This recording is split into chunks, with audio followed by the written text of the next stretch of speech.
My pleasure to introduce my friend George Strawn to you tonight. George holds a PhD in mathematics from Iowa State University and an undergraduate degree from Cornell College. Prior to working at NSF, Dr. Strawn was a computer science faculty member at ISU. From 1986 to 1995, he served as director of the ISU Computation Center. As the National Science Foundation's Chief Information Officer, he guides the agency in the development and design of innovative information technology, working to enable NSF staff and the international community of scientists, engineers, and educators to improve business practices and pursue new methods of scientific communication, collaboration, and decision-making. It's my pleasure to welcome George.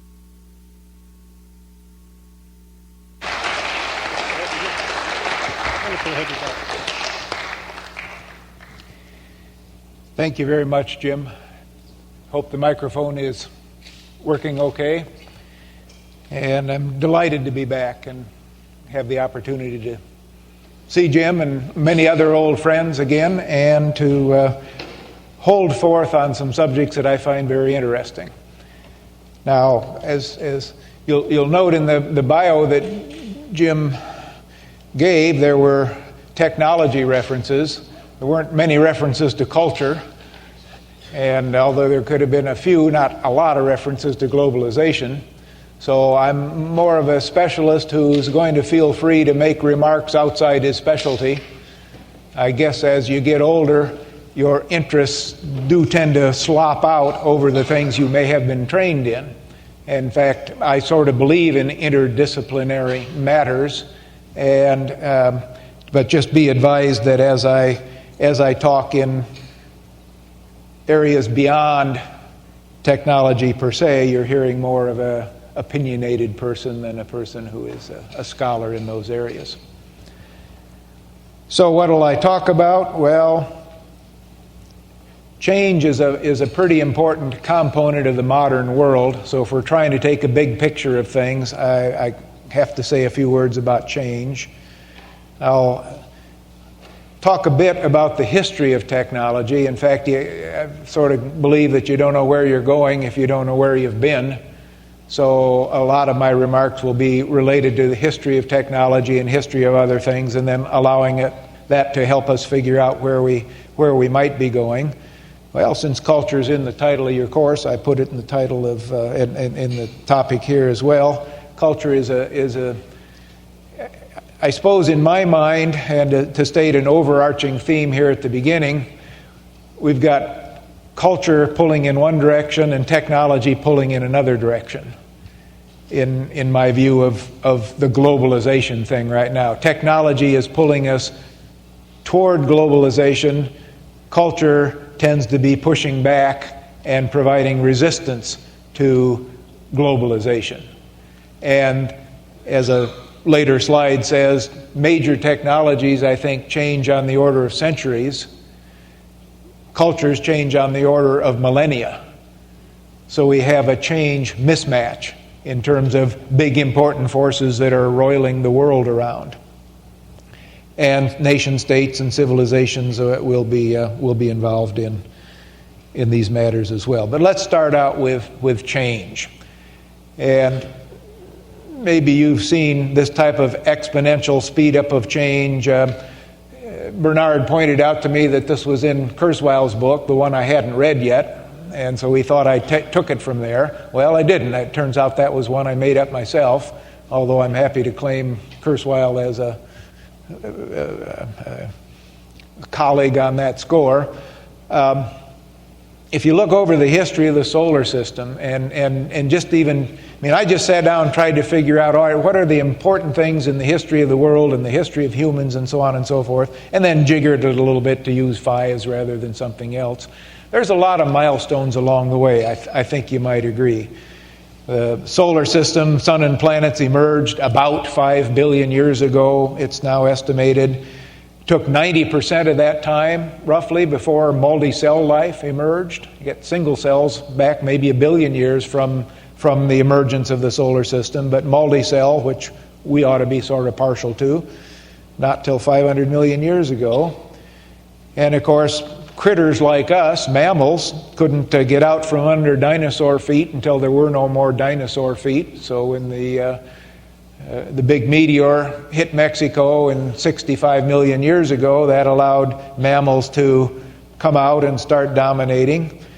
Mammals continued to develop. Our ancestors separated from the other two species of chimpanzees 5 to 6 million years ago, and we went our separate way toward our little bush section of evolution.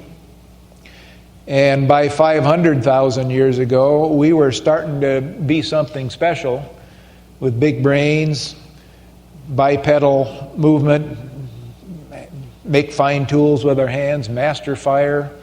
We were becoming something that the world hadn't seen before. And somewhere between 500,000 years ago and 50,000 years ago, our language fully developed, which is the thing that certainly distinguishes humans from everybody else on the face of the earth, even though you can teach a chimpanzee and other great apes some sign language and so forth. It's certainly no Shakespearean sonnets have been written yet. And by 50,000 years ago, I'm told if we could have a time machine, we could snatch a baby out of a cave, put him in one of your cribs, and you wouldn't tell the difference. Fully modern people by 50,000 years ago. But yet, what we might call civilization, with writing and mathematics and cities and priests and temples and so forth, didn't show up until 5,000 years ago. And Western Civ, which has been responsible for the development of the technology that is pushing the globalization that we're here to talk about, is probably about a 500-year-old commodity, long about the time the printing press showed up, which I'll say more about later. And of course, I couldn't leave out a slide without talking about my baby of the electronic computer, as you all know, invented here at Iowa State by John Vincent Adanasoff in the 30s and early 40s. So things are cascading faster and faster, or so it appears there, and I'll try to sort of say a few more words about that. When I was in school, they divided up human history into the Stone Age, the Bronze Age, and the Iron Age, which took you up to 5,000 years ago, or 5,000 years before the present, and then a little tiny bronze slice of 5 to 3,000. Of course, it's a little bit of location dependent, depending on who got the bronze when and where. And then about 1,000 years ago, iron took over for bronze, and everything's been the same for 3,000 years, because we've been in the Iron Age for the last 3,000 years. Well, no. Seems to me that if you look at the hunting and gathering period, which is from 5 million plus years ago up till 10,000 years ago when agriculture finally emerged. And then agriculture has been sort of the basis of the development of humanity up until 200 years ago. And then I'd like to call what's been happening since the last 200 years the age of automation. And I guess I mean automating first muscle power, human and animal muscle power, and then automating brain power that we have begun on more recently.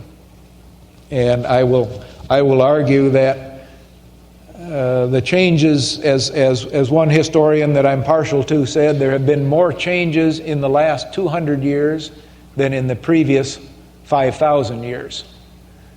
So if you get the impression early on in your studies that things are just sort of chunking along in a uniform way, I think you can disavow yourself of that view. We're in an amazing period of rapid change. Now, maybe 200 years doesn't sound rapid to you, but compared to 5 billion or 5 million or even 5,000, it's a pretty rapid period. The biggest changes that I think I've highlighted there are the development of language, the development of agriculture, and the development of automation. And I'll say just a little bit more about them from a historical perspective. I just mentioned the issue of slow innovation from 5,000 years ago to 200 years ago, and very rapid innovation up until now. Well, it's been a question that historians and other interested parties have pondered. What caused the change? If you accept for a minute that we did go around a bend in the curve, and innovation has been extremely rapid since then and extremely slow before then. Why is that? Well, you could say, well, it's the scientific revolution. Well, it's the technology revolution itself. Are there other things? Well, the change from an agricultural life to a post-agricultural life can be called to your attention.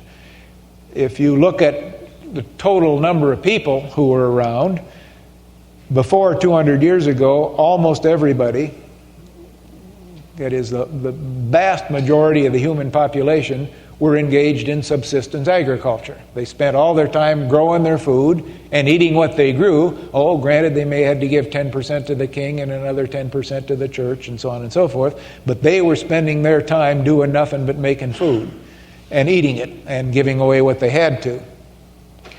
As we move out of an agriculture era into our modern era, most people, and certainly in this country now like 97%, we got 3% farmers, and they don't eat what they grow anymore, right? They don't eat field corn and soybeans in Iowa. You sell it off, and so they're non-subsistence farmers by all means. We don't have subsistence farmers other than the gardens that may be in our backyard anymore in this country. We're all engaged in commerce or industry or universities or government of some sort or other, and it isn't a question of just growing as much as you can eat anymore. It's a question of working hard or losing your job and losing your country. So the actual social mechanisms that have accompanied moving out of the agriculture era into the modern era has prompted everybody, not just a very small elite few who had the luxury of living off the agricultural surplus developed by the other 95% of the people, has given us at least a middle-class revolution where everybody's working hard rather than just a very small intelligentsia. If you look over the whole Western Civ period of 500 years, certainly big things to keep in mind are the Renaissance and Reformation, which were about 500 years ago, with the rebirth in interest in Greek and Roman learning and change in the religious structure of the times. And then by another 100 years from that, say around the time of Galileo, 1600 for example, we were into the Copernican revolution, and the Earth was no longer the center of the universe. And not that people didn't object. You may recall Giordano Bruno was burned at the stake in Rome in 1600 for believing that the Earth rotated around the sun. In my technological education, the thing that I knew least about, was what I would call the commercial revolution that occurred, I'll say, it was certainly, it wasn't created, but it was perfected in Britain in the 1700s. In fact, I think a French detractor later in that century described Britain as nothing but a nation of shopkeepers, where a shopkeeper was among the more derogatory things he could think to describe it at that time. So actually, what today we call capitalism was pretty well in existence 100 years before the Industrial Revolution. So there was cottage capitalism in the Low Countries and in Great Britain in the 1700s. Don't forget, when Adam Smith wrote Wealth of Nations to describe capitalism, that was in 1776, well before the Industrial Revolution had kicked in. So he was describing cottage capitalism, not what happened, I'll say, as of 200 years ago with the Industrial Revolution, being the signpost being the steam engine, right? Which was invented in the 1700s, but really started to be applied to business and commerce about 1800, and we didn't look back from then. During the 19th century, so much industrial change and growth was fostered by first the steam engine, then the other muscle replacing devices, that it created a huge amount of information that had to be managed. Well, that meant we had a need for an information revolution, which first showed itself in 1890. If you've studied the history of the subject, you may know a census guy named Herman Hollerith developed punch card accounting equipment to automate the 1890 census, which meant it got done before 1900, and otherwise it probably wouldn't have gotten done before 1900. That was the formation of the IBM company for the Herman Hollerith technology from about 100 years ago. Information technology is what I'll say more about, since information technology, in fact, the National Academy of Engineering did a study a couple years ago to ask the public what their opinion of technologies were. And they found out that the public now views technology as a synonym for information technology. So they didn't think of the respondents to the survey thought that that's what was being talked about. It's simply with the word technology. Well, I'm going to tell you I understand there are plenty of other technologies. Transportation technologies are at least equally important for the globalization revolution that we are involved in. But information technologies, one of the books that's referenced at the back of these slides is called Information Ages. And those historians make the point that there really have been three separate, now commingling information technologies over the course of history, based on writing and mathematics and computing. We might have had spoken language 100,000 years ago, but written language has only existed for 5,000 years, and for the first 2,500 years of that, it was more an accounting mechanism to tell how many bushels of wheat Farmer Jones owed the king. You have to get down to the time of the Greeks, about 2,500 years ago, before you find literature and poetry and drama and rhetoric and logic and everything associated today that we would associate with writing as having occurred. And then another 2,000 years beyond that, when the printing press all of a sudden democratized written language and led to calls for literacy and other things like that. Mathematics, one of my true loves, I won't tell you too much about, other than the fact that it also is 5,000 years old, and it got formalized about 2,500 years ago too in geometry. But the conversion of geometric methods to algebraic methods, it's been argued, allowed people to think beyond 3 dimensions. When people were trying to visualize 3-dimensional spaces and think geometrically, equations couldn't have more than 3 terms and so on and so forth, and algebra said forget about the geometry and add as many terms as you want, including an infinite number, and then off we go to calculus and other types of more exotic things. The first electric computing, or it should be information technology since we now use the broader term, is the 150-plus-year-old telegraph. The telegraph, fine little book called The Victorian Internet, describes the telegraph in the 19th century, and you could sort of say that's where electronic data processing all began. Although at that same time, material processing was good enough that they developed cash registers and bookkeeping machines for the first time to help the huge upswell in information caused by the Industrial Revolution, steam engine, and so forth. I've already mentioned electronic punch cards, and then Dr. Atanasoff and his activities beginning here, giving us the electronic computer only a half a century ago. Let's